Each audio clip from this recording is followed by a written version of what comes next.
Información, diálogo y análisis con nuestros invitados.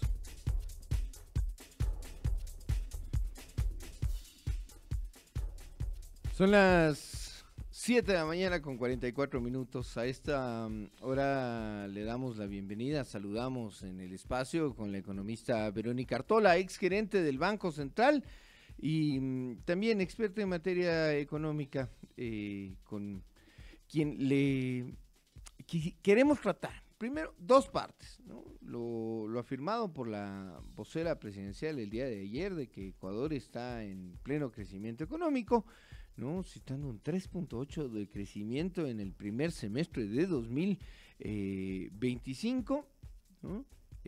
Una inflación que se ubica en el 0.17 y que esto es la mayor muestra de que estamos en crecimiento. Y si a eso le sumamos las mejores evaluaciones de riesgo, tanto por los organismos multilaterales como por la agencia privada Standard & Poor's, el gobierno considera que lo está haciendo bien en materia económica. Verónica, buenos días. Daniel Montalvo te saluda desde los micrófonos de MQ Radio.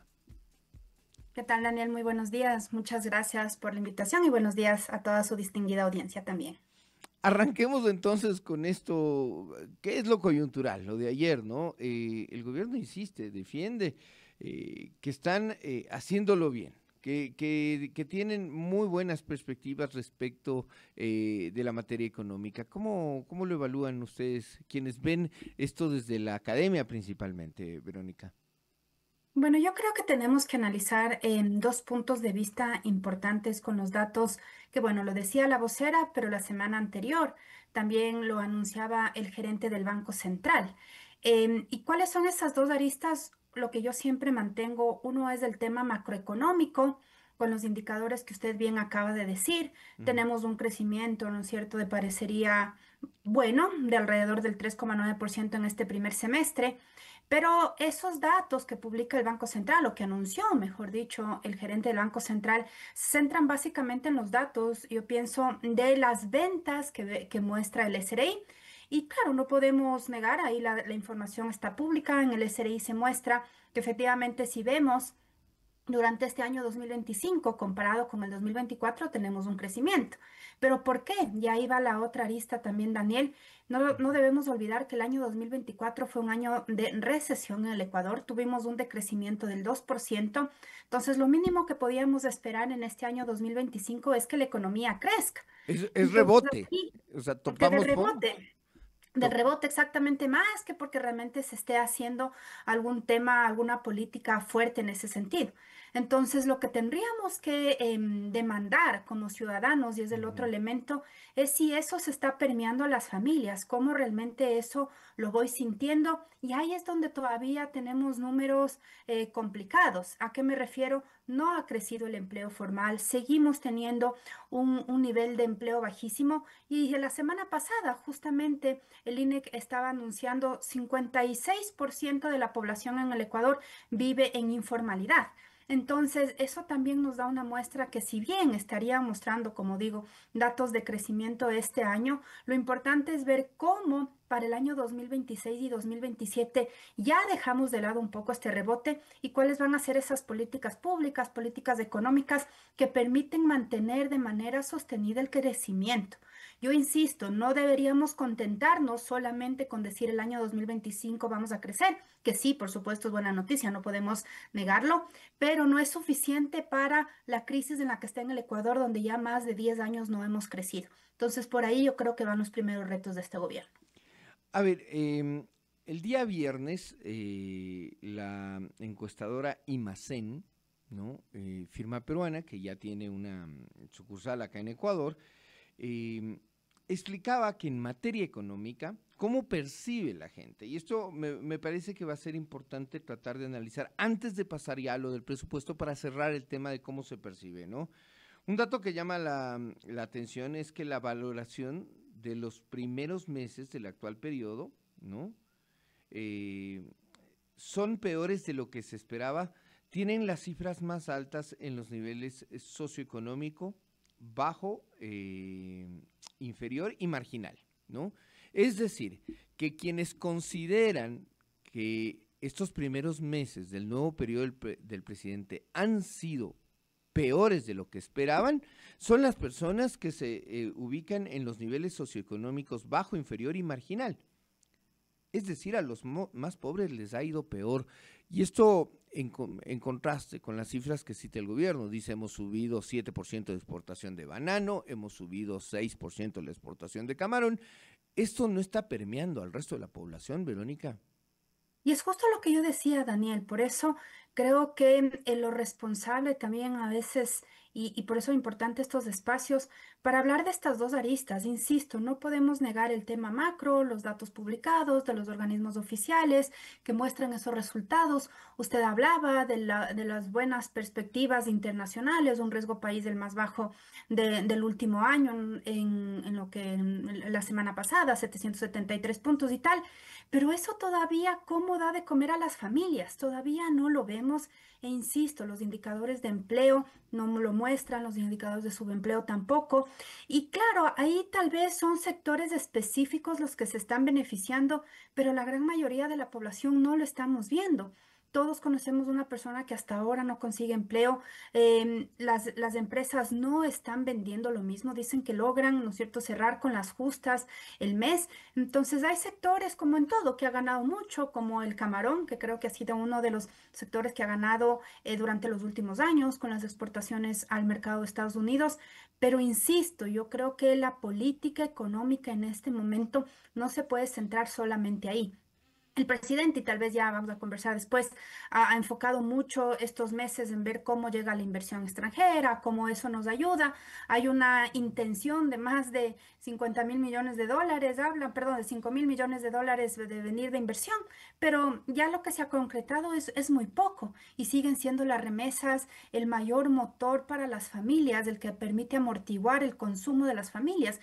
Entonces yo creo que sí, como usted dice, no ha permeado del todo a las familias y ya vamos el primer semestre jugado. Entonces, ojalá en el segundo semestre, con estas otras políticas, con la proforma, con algunas ideas que tenga el gobierno, algo se pueda ya ir direccionando a las familias directamente. 7 de la mañana con 51 minutos. El presupuesto está ya en trámite en la Asamblea. Entiendo que el legislativo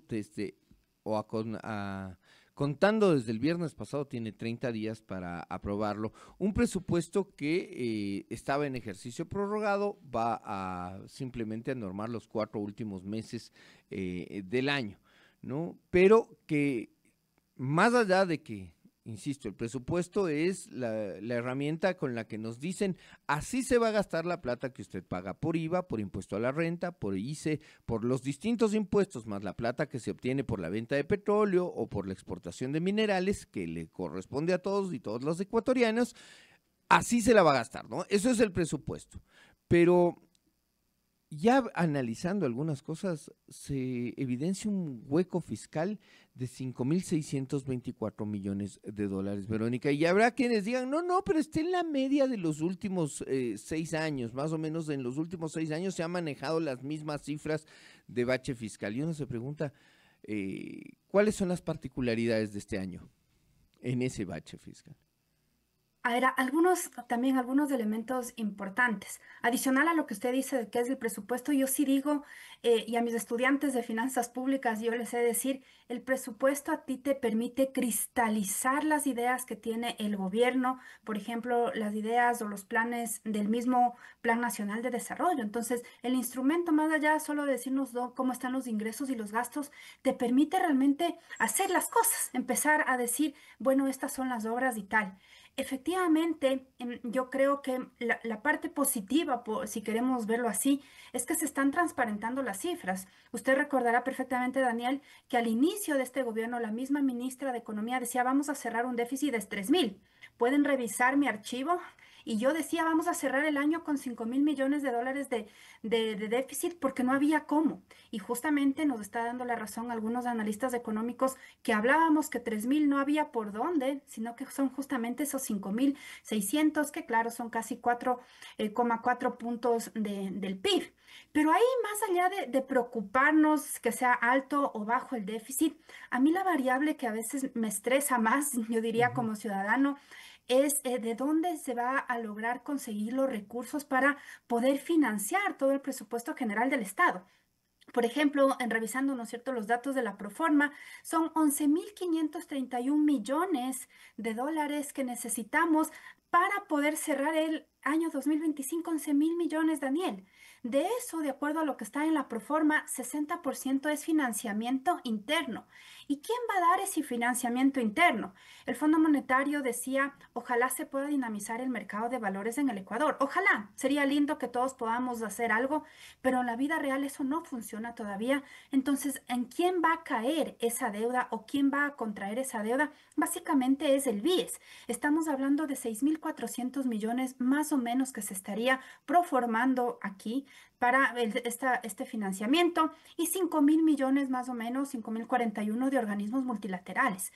Entonces, es ahí el problema. Y después, si desagregamos un poquito viendo los datos, la amortización de la deuda en lo que está proformado son casi 8.000 millones de dólares.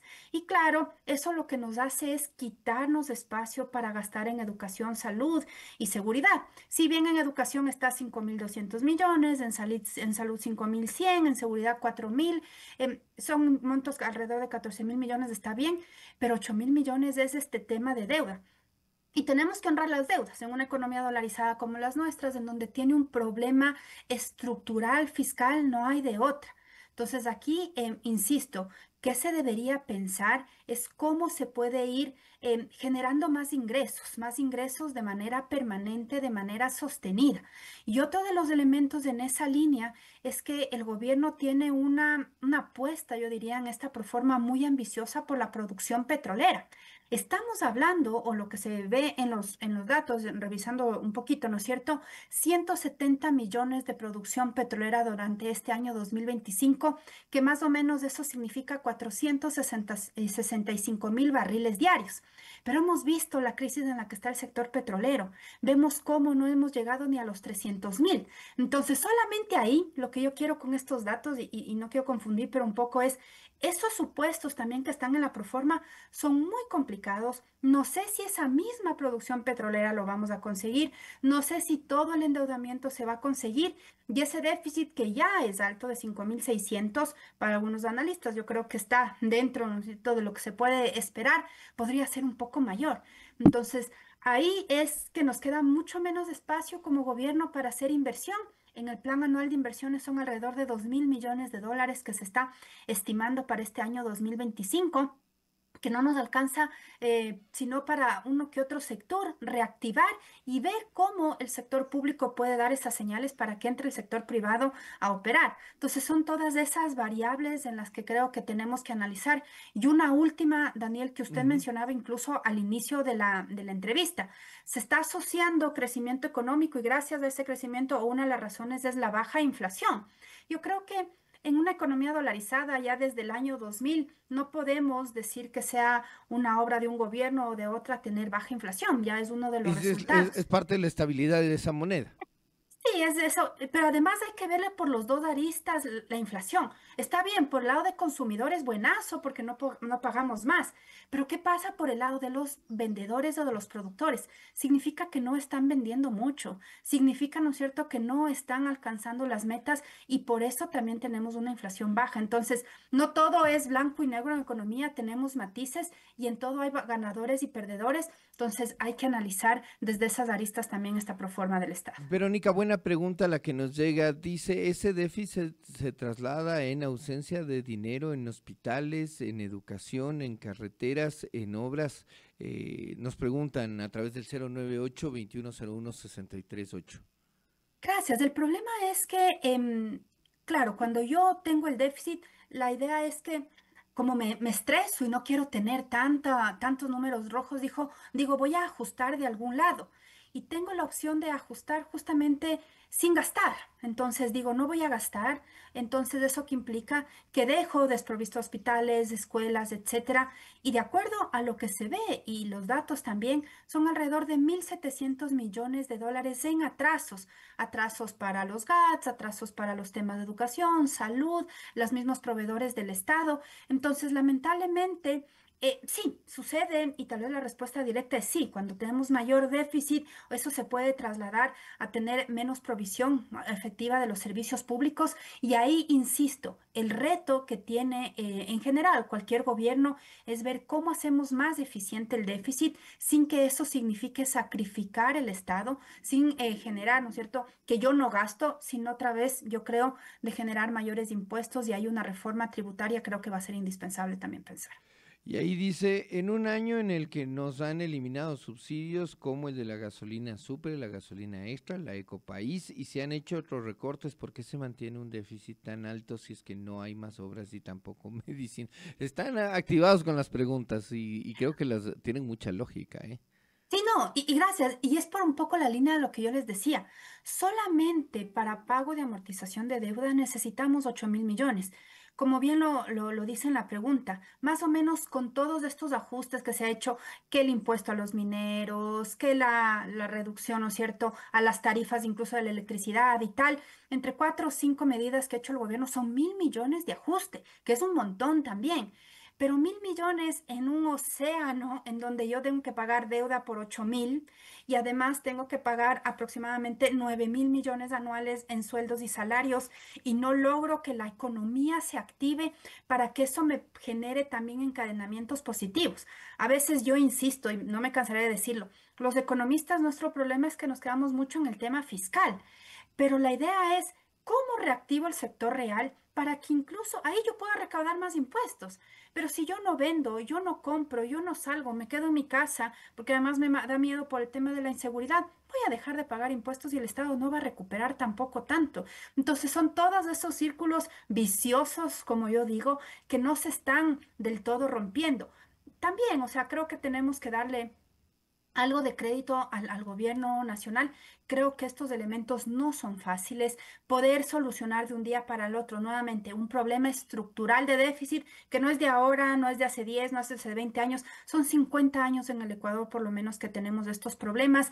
Algo se quiere ajustar, pero tal vez la variable que sí creo que falta y que deberíamos demandar un poquito más es al menos la poca plata que se tiene, Daniel, que se puede ejecutar. Creo que eso es otro de los elementos que hemos visto que hay poco, no se ejecuta. Entonces, claro, un Ministerio del Interior con un porcentaje de ejecución del 20% a julio, entonces sí nos dice, ay, ¿qué está pasando? Y por eso nos sentimos como ciudadanos desprovistos. Entonces, creo que ahí una activación mucho más fuerte va a ser indispensable también. Gracias, Verónica Artola, analista experta en materia económica, con quien hemos tratado de entender estos temas que a veces resultan densos, pero que no debemos entenderlos porque tocan directamente en nuestro bolsillo. Gracias, Verónica, excelente resto de martes.